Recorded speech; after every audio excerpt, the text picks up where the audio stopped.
Hello and welcome, ladies and gentlemen, to CK2, a Game of Thrones. That's literally what it says here. Anyways, this is a Game of Thrones mod for Crusader Kings 2, and if you have any interest in either Game of Thrones or Crusader Kings 2, you've probably heard of this mod. If you don't, or, well, you just happen to have not heard about it so far, essentially what it is the total conversion mod that changes... Basically, it takes the engine of CK2 and all the gameplay features of it and just puts it in the Game of Thrones settings. There are many different starting dates, from the Targaryen Conquest to A Feast for Crows, which is the last book. Might not be the last book. I haven't caught up on the books yet. But at any rate, yeah. That's about it. That's all it is. It's a Game of Thrones mod for CK2. It's as simple as it is. Now, here's the thing. It doesn't just put everything in sort of, like the provinces and whatnot. I don't know. There's a million different gameplay mechanics that this thing implements, and implements it goddamn well, to the point of this being, like, almost CK3. It's a vastly, vastly different experience. We will get into the game rules and everything in a bit, but I'll show you, essentially. We'll talk about this later, because there's all sorts of things, like colonization, like artifacts, and Targaryen dragons, and just so many things. We're gonna talk about this as we go along, but what I've done is I've mostly left it default, with a couple of tweaks for basically for personal taste, right? So, Dance of Dragons spoilers, we're way past that. So we're starting in 8282, which is Robert's Rebellion. So at the time of Robert's Rebellion the Robert's Rebellion has just started, basically. And right now, if we can go over here with minimal lag, thank you very much. Eddard of the North, who is... Does that mean he has a Valyrian steel sword? Probably. Yes, the game keeps track of those as well. For those of you that have played the mod before, or have seen other people play the mod before, this is going to be a little bit of... The first episode is going to be a little bit, deja vu, or, get to the point, sort of. But, yeah, I do need to give the game its due a little, or give the mod its due, and introduce it somewhat, at least a little bit. So, anyways, this is where the sort of, 90% of the show and the books are based. Well, books more or less, but this is where 90% of the show is based. So right now, King Robert's Rebellion is starting against the Mad King. Or I suppose he's not King Robert yet, but whatever. Technically, the Iron Throne is an Emperor level title, and the one who sits on the Iron Throne is technically an Emperor. I'm not talking about the mod. Well, I mean, this is true in the mod, but I'm talking about the show as well. He's never referred to as Emperor, but he controls other vassal kings, right? So, basically, it is an Emperor-level title. As a result, I will be referring to the Iron Throne as an Emperor, right? The guy who holds the Iron Throne, he's an Emperor. Good? Good. Now, again, for those of you that haven't played the mod before, you're looking at this and you're thinking, like, that's a pretty small empire, right? And who's rebelling against it? Well, pretty much everyone else is, right? Like, all these people, more or less. Not literally, but yeah, they're either kind of neutral or they're rebelling. Nobody's really supporting the Mad King. Again, kind of. Take it all with a pinch of salt. There's intricacies and a bunch of intrigue and diplomacy going on over here, but doesn't matter. For now, a couple of things you need to remember. This guy is an absolute bastard, but we'll get to him in a bit. Look at the amount of children he has. Something wrong with that, right? Now, this empire, it doesn't actually look like this. And I'll call it an empire. It's named a kingdom, but it's like, legally speaking, it's kind of like an empire, right? It's actually that big. Well, no, it doesn't control this up here. It used to, it doesn't anymore. Why? Well, there's a great big wall here, right? And as you can see, that wall is very literal. Now, it doesn't look graphically the greatest thing ever, but you don't need to worry about the wall now. We're going to worry about the wall in the future when certain things start happening up here. But again, if you haven't played the mod ever or haven't seen Game of Thrones, I'm not going to spoil anything for you, by the way. This is also important. Because the way CK2 works is random things start to happen, right? So the start right now is pretty much episode 1. No, actually, it's before episode 1, season 1. Right, that's the start. So, the way things develop from here is completely up to the Clausewitz engine, right? It has nothing to do, or it has a bare minimum of things to do with the actual TV series and with the actual books. So we could end up with, like, you know, insanely different storylines, or in some instances, maybe somewhat similar storylines. We don't know. But like I said, it's completely random. So, if you haven't seen the show, don't worry, I'm not going to spoil a single thing about it, because we're playing straight smack bang in the middle of nowhere. Right? We're playing as Qarth. What do I know about Qarth? It was mentioned once in the show. That's it. Oh god, sorry about that. Yeah, I think Qarth was mentioned once in the show, and that, like, a passing mention, and that's it. That is it. What do I know about the area around Qarth? Well, this used to be Old Valyria, right? What do I know about that? Well, that's where one of the, like, not one of the, but, like, the most respected and important family in the entire universe, Game of Thrones universe, used to live, and then the place went kaput, right? And this is all, again, before the start of the series. So, no spoilers for the TV show. That's what I know. What about all of these guys? Well, I know these are, like, Chinese-looking people. And they're tribal. Next question. Yeah, I have no idea. Anything like... Okay, where's the Great Dothraki Sea? Round here somewhere, right? So these are all Dothraki. Everything to the east of here, including Qarth, I have no bloody clue what this is. I know nothing about it, right? Dothraki, I know about. Mir, Lys, Volantis, Pentos, Norvos, I know a decent bit about these. Besides, they're mentioned in the show later down the line. The islands down here, they're mostly like pirates and stuff, so, you know, no need to concern yourselves. And obviously this is, yeah, I know about this because I've seen the TV show.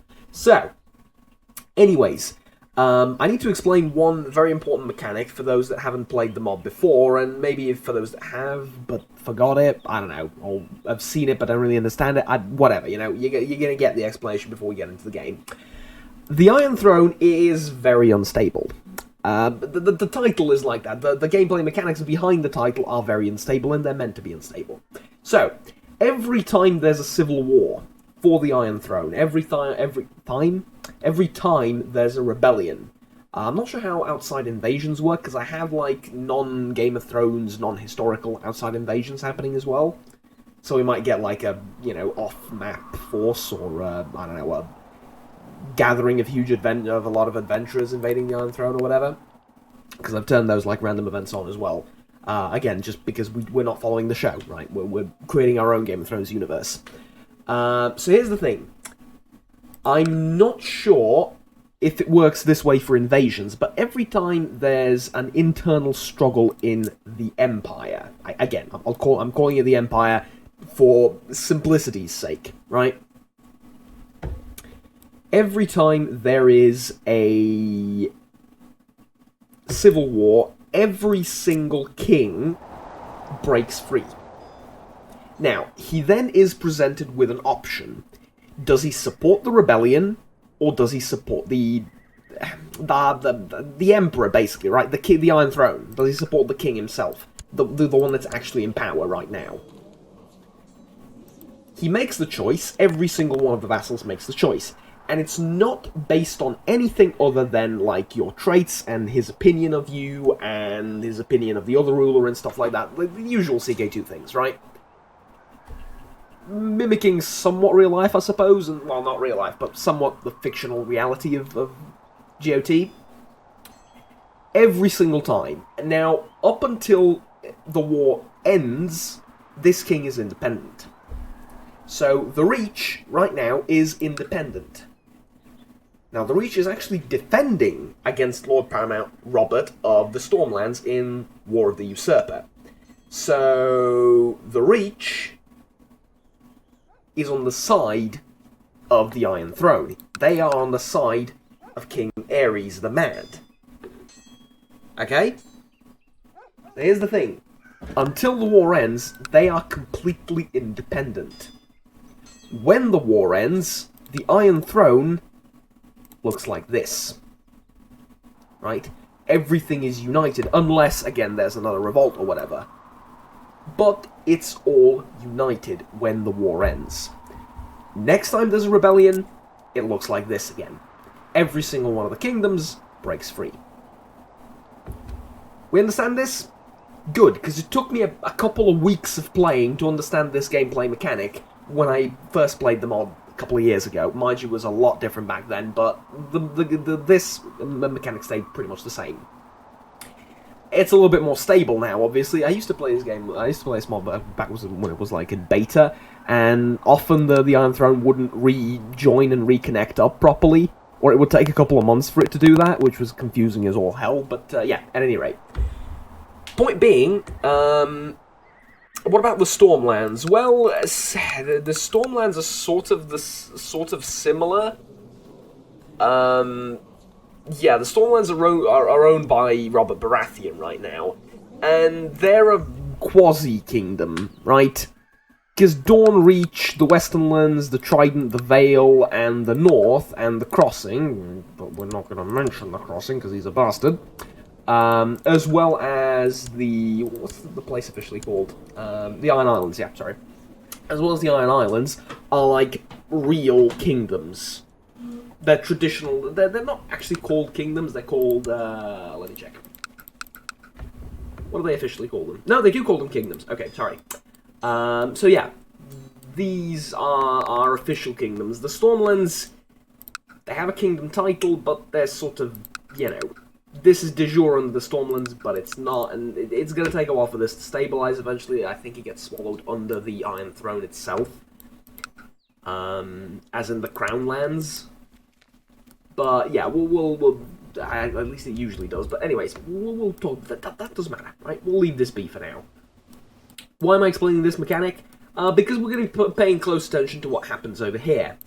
Is it because it's going to influence us? Kind of, depending on what happens, it might. But also just for, you know, curiosity's sake as well. Now that I've explained that, and that we're 15 minutes into the video without actually playing the game, I think we can begin the Let's Play. So, I need to do something, don't I? Yeah, I need to do something really quickly, and I want to show you this as well. And I want to make a statement with it. If I've paid for the ruler customization DLC, let me use it. So what I did was I put the inbred trait so I can add some extra traits in there without having to make him be like what, 700 years old or whatever. It's actually 100 and something, but yeah. So we're starting off as pureborn Salor. I was gonna read that as Sailor initially. Pureborn Salor the Second of Qarth. Fair enough. Okay. Yeah, this is gonna be a learning experience. So let's pick our first thingamajig. We'll pick duel because we're very good at dueling and personal combat. Also, duels have been reworked as well, like on the battlefield. So now there's a 90% chance that you will win if you have better stats. I love that. I love that so much. There's 10% randomness, which you can change it further. You can make it more random or less random if you want in the game rules. But that's just, I feel like that's just perfect. 10% is just perfect, I feel like. where it's not guaranteed that you're going to win every time, but it's fairly likely, right, if you are better. And if you're not, then you're pretty damn screwed, but there's a little bit of a chance that you'll get out of it alive. Right, so, let's do the usual then. Here, court physician. My vassals despise me, but that's fine. How do you serve the court? Do we need to convert... Yeah, we do. We do need to convert some provinces. We'll need to take a look at our religion in a second as well. Let's appoint a bodyguard who hates me. Fair enough, I'm sure nothing will go wrong. And then a regent. Got just a food taster will skip out on, because they're useless, they're just there for flavour. Which is kind of funny considering the food taster thing. Yeah, this guy really hates me. We're going to probably kill him. Chief Architect, called Tutor, probably going to be my wife. Master of the Royal Elephants. Ooh, there's elephants. Particular character from the show will be elated. Or would be elated. But, like I said, no spoilers. So, more like a minor joke, it's not really a spoiler, but hey. Right, what shall we do? Let's get married, I think. Expand realm by conquest. Let's get married first. But before we do any of that, where is... So this is my thing, right? My capital. Put the crown focus on it. Negotiate annexation.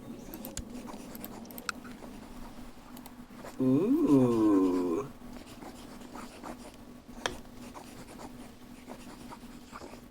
Yeah, these guys are like Vikings, kind of. Let's see, can we raid? Is a traditional slaver culture, yeah. Prefers to raid overseas with ships. Yeah, we're like a sort of like a, kind of like Vikings. Warlock's men can take up to 7 lovers, slaves or captives as concubines. Up to 7. Jeez. Alright.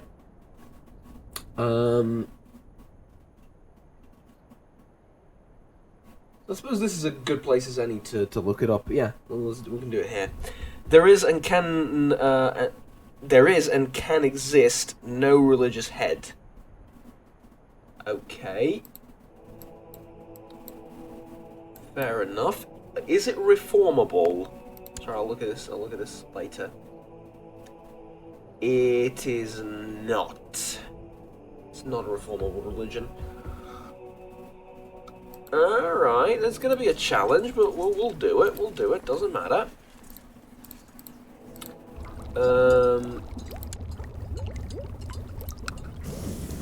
The ancient bank of Qarth, the iron bank of Bravos, Citadel, Warrior Maids, the Free Folk, the Dothraki Raiders, the Old Way. The Old Way? Ah, Ironborn. Right. Huh.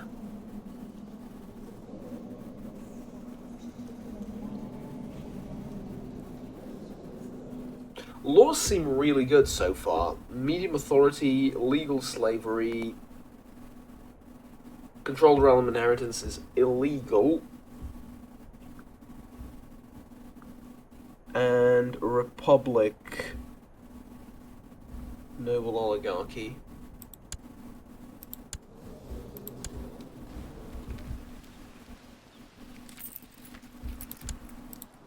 So inheritance is agnatic, oligarch, elective.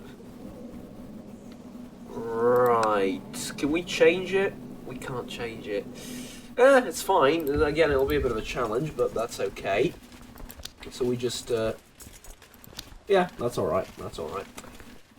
Success, we'll leave that later. For now... See, there was one more thing I wanted to look up here. So, can hold castle, fort, refuge. By the way, refuge is the new hospital. Now called the refuge, which actually is a little bit more fitting, probably. And city holdings without penalties. Good. Lots of money. Can build castle, city, temple, fort, refuge holdings. Makes sense. Can revoke titles from military command and military command government vassals without objections from other vassals. Not 100% sure about this. What this means. I know what it means, but I'm not sure what military command vassals are. Can move capital within the same lifetime every 600 months. Alright. Kingsguard government vassals are not included in vassal limit calculations. Alright. It's not a big deal. Cannot grant kingdoms and empires to characters with a government from a different group. That's actually good. I think I like that. I think I like that because all the kingdoms that we form are going to be republics like us. Succession is always elective. Yeah, we've seen that. The council is always fully empowered. Ooh, there's the problem. Okay. Feudal and republic vassal opinion plus 10. Most government. Now this also I've seen this when I was scrolling through. Most government types except liege oligarchies excludes tribal and nomadic. This government counts as feudal for taxation and other purposes. So it's like a mix between feudal and republic. That's what this is. I like it. The only thing I don't like is the council being always fully empowered. But it's not the same as it is in CK2 vanilla. So what's justice? Imprisonment cannot be voted. Just prisoners cannot be voted. Ransom prisoners cannot be. Titles in office. Alright, we'll play with it. We'll play with it. You know, hate the player, hate the game, not the player. Well, whatever. Hate both the player and the game for these laws, but hey, it's kind of fun though. I've never played like that. You always try to limit the council. Now I'm forbidden from doing that, so I like it. I kinda like it. Let's see.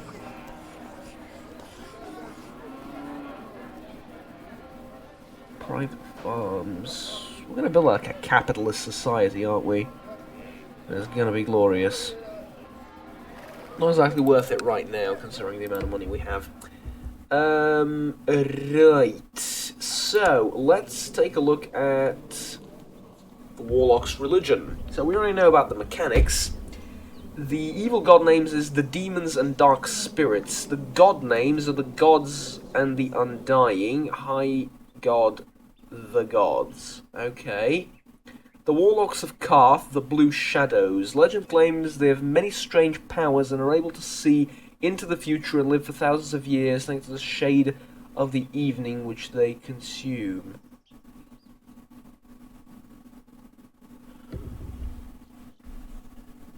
Can I be immortal? Question mark.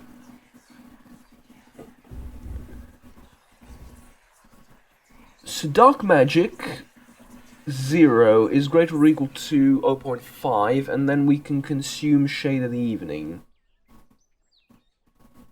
Undertake this action and try to receive visions of the many dangers to you or your kin.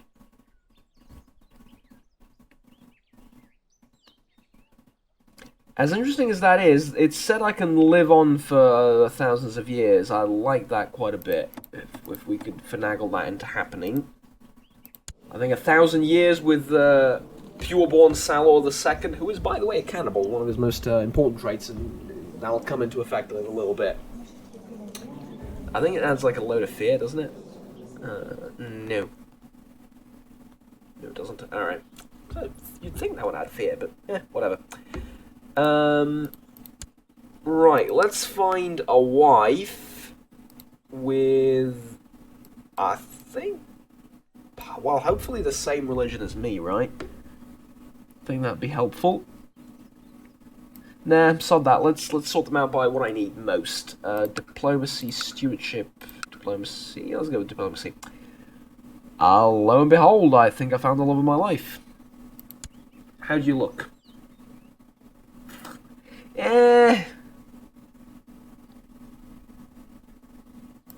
Stewardship. No. Yeah, love of my life, like I said. I'm gonna lose 300 prestige for marrying a courtier. Dunno. Apparently we can live 1,000 years. I need to make this choice carefully, alright?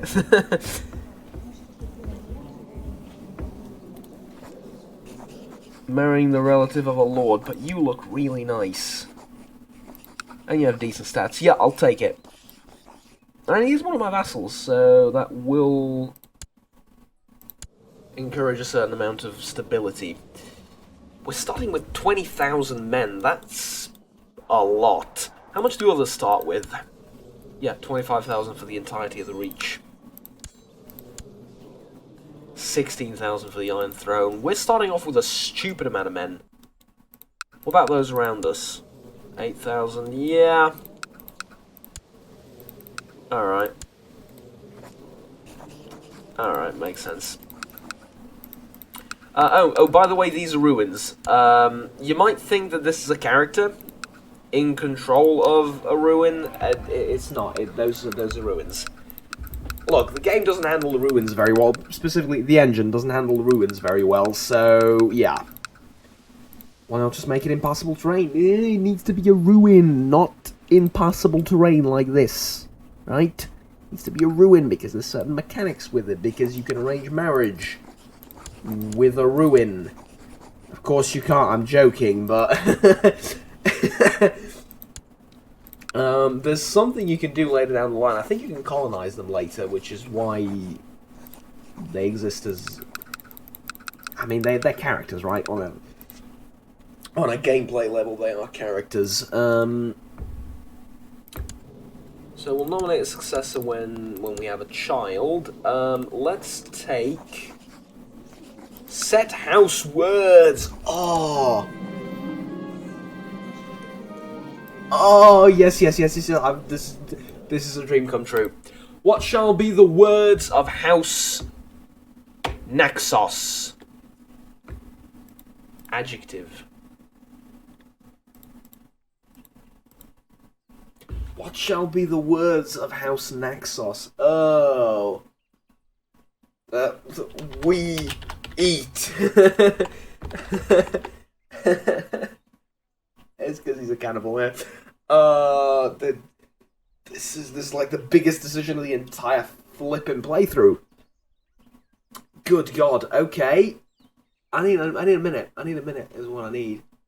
I kind of want it to be something in Latin, but it's always in English, so we're gonna keep it in English. Well, and do a Latin saying, just translate it into English, but it's not very original either.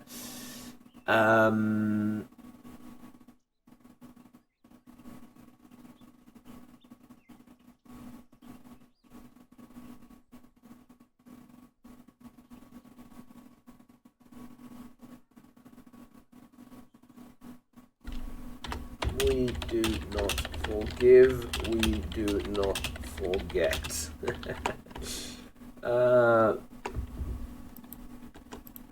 Oh, God, did I mess up the UI? No, I didn't. There you go. It's fine. How about... I should probably explain... I'm going to buy myself a little bit of time and explain what house words are. It's going to take a second. Essentially, it's like the motto of a house of a dynasty. And they're kind of a big thing in Game of Thrones. So, for example, is for the Lannisters, the Lannisters always pay their debts.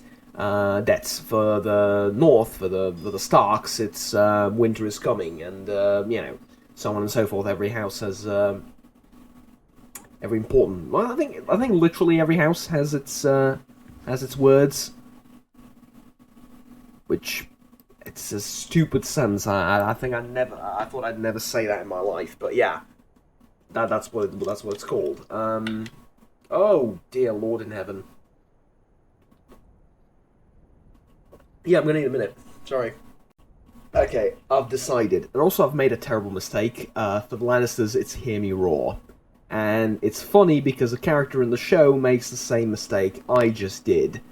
and it said, like, oh, it's a common misconception, so I feel incredibly stupid for saying it, but yeah, there you go. I've decided, I had a lot of, like, I have a list of, like, favourite quotes, but they're most of them are, like, pretty lengthy. I'll tell you, considering this is sort of like the time for it, I suppose, I'll tell you my favourite quote of all time, ever, right? It's by Augustus. Octavian Augustus.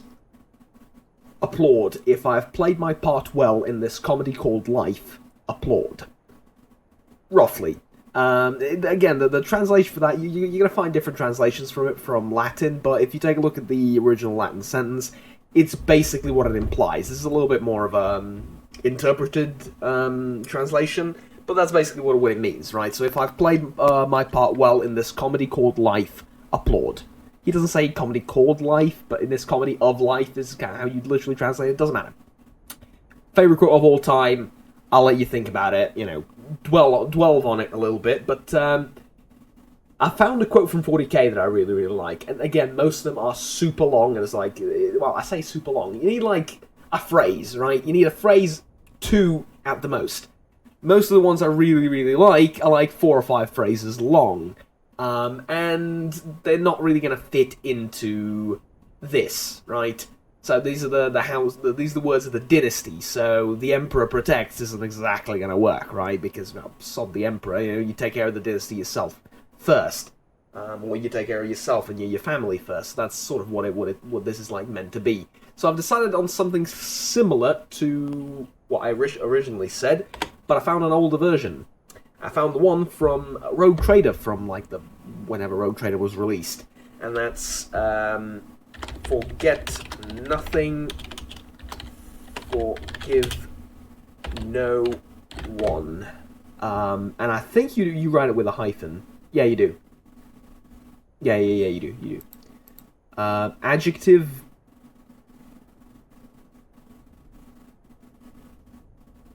How do you make an adjective out of a phrase? Just put an S at the end? No. Alright, so can we change the banner? Yes, we can. I can also change the name, but I'll keep the name Naxos because, I don't know, what else am I going to name it? I don't have any idea. Can we randomize the name? We can't. Okay. So it is going to be in the Warlock style, obviously, but we're going to change it to have like a bit of a... There's 800 of these styles. Let's head towards the later ones a little bit.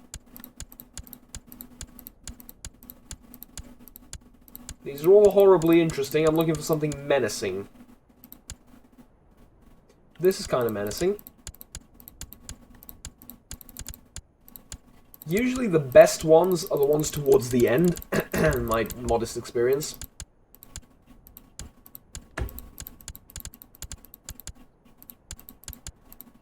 I like the dragons and all that, but meh.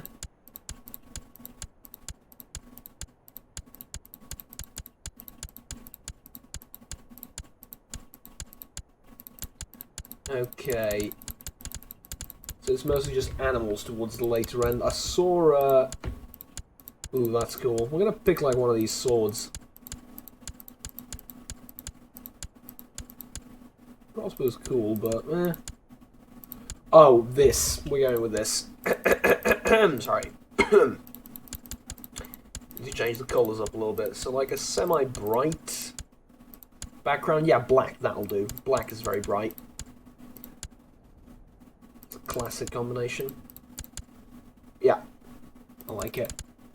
I really like it. This is going to be House Naxos. It alludes to, like, a trident alludes to the sea and to Vikings and whatnot, and it's kind of menacing as well on like, land and elsewhere. It's perfect. So, considering we're nearing the end of the first episode, where I've explained everything and haven't played any and haven't unpaused the game yet, so there's going to be episode 0, so people can just... That's terrifying!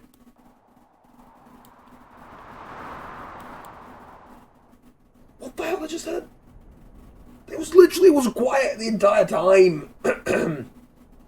All right, whatever. That's kind of terrifying, especially if you've seen the last season or the last episode or two. Yeah. Anyways, let's see. I'm gonna focus. Yeah, we'll do this next time. We'll negotiate with them. Intrigue. We can construct a flagship. We're gonna construct a flagship. Yep. This is all part of the setup. Now, what does it do? Nothing larger or more extravagant than a regular ship. No. A good ship capable of leading the fleet.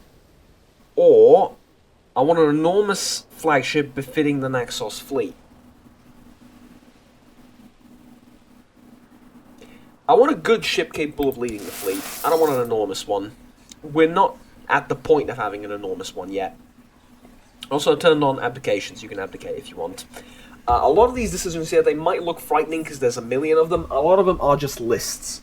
So, show owners of Valyrian blades. There you go. You now see who owns the swords, the armor, and the daggers. These are the daggers. These are rules of inheritance. And these are the guys that own the swords, and all the swords aren't named, as you can see. So, there you go.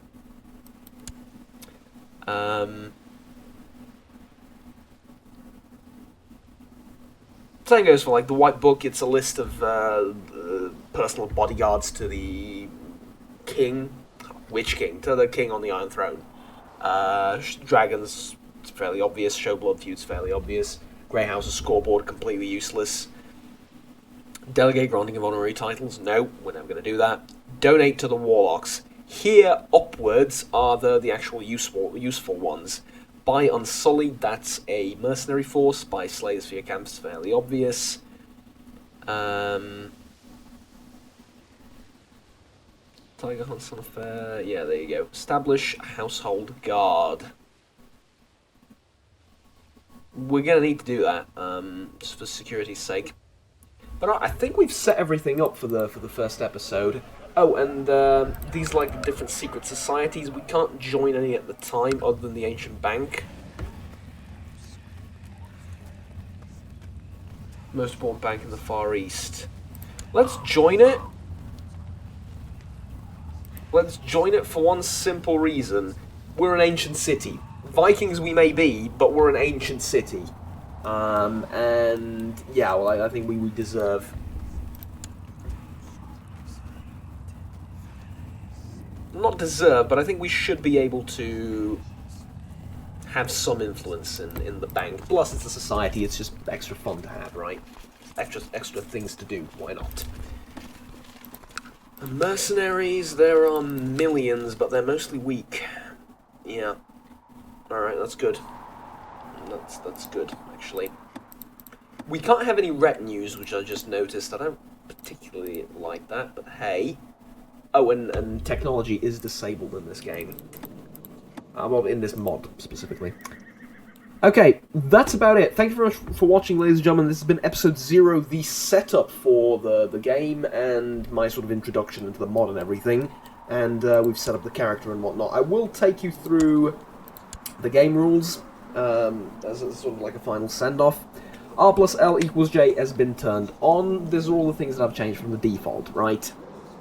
If you don't know what this is, don't ask. Seriously, don't ask. Doesn't matter. It's a thing. You'll see. If you've seen the series, you'll know. If you've seen the series and have no idea what this is about, I'm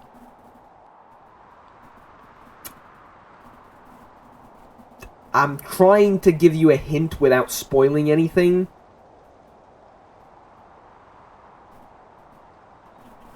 These are people, okay? R, L, and J are people. There you go. That's all I'll say. Think about it. You'll know. As it's stupid, but at first I had no idea what this was about. That's why I'm saying this. At first I looked at this like R plus L equals J. What? But then I remember that yes, that's how they named the theory, right? Based off of the things, and then yeah, there you go. Whatever. I've said too much already. Family titles entitlement. Now that's a sentence and a half. Immediate and no tyranny. So, from what I can tell, based on my extensive knowledge of watching TV, you have a claim on some of the territory that your father has, but he has no obligation to give it to you. Because you'll inherit some of it when he dies. Well, his eldest son will inherit some of it when he dies. So, this just seems the most fitting to me. They'll have a claim, but I won't get any tyranny if I don't give them any titles. Artifact revocation was unrestricted, was set to unrestricted. This basically means that if you imprison someone, you can take his sword, his armor, or whatever. And to me, that makes sense. To me, that makes a lot of sense because, well, you know, why wouldn't you be able to do that? It's not like his sword can magically teleport back to his castle, so yeah, there you go. Or stuff that he carries around with him. Jewels and, you know, stuff like that. Fabricating claims is on. This is all fairly normal. There's enhanced marriage AI, which is great. Shadowed Realm, is off. Shadowed Retreat is off as well, I hope.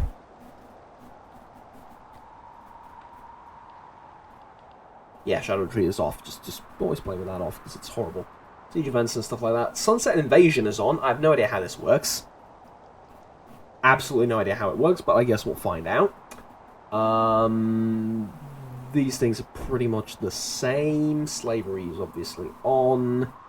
Dance Dragons will wait past that, doesn't matter. Absurd events are turned on. Raiding historical. Defensive attrition, yes, obviously. Assassination by direct action is possible. Regencies are turned on. Release prisoners after punishment is off, but I've talked about why this is off. Because I like to have fun and mutilate people, and I don't abuse it. I don't abuse it for political purposes. I just do it when, you know, I can. But yeah, that's about it. Multiplayer stuff doesn't matter. And yeah, no Russian packs do block factions, which is kind of like the default, has been the default for the longest time in CK2, and now it's like an option, so, you know, I like to play with that on, it just makes sense to me. Also, Mega Wars are turned on, but that's default. White Walkers doesn't matter what that is if you don't know, but they're turned on.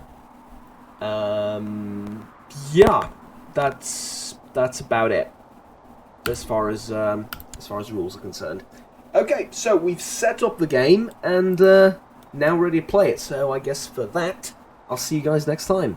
Like, subscribe down below if you enjoyed the video, and I'll stay tuned with the rest of the series. Until then, have fun, take care, and bye-bye.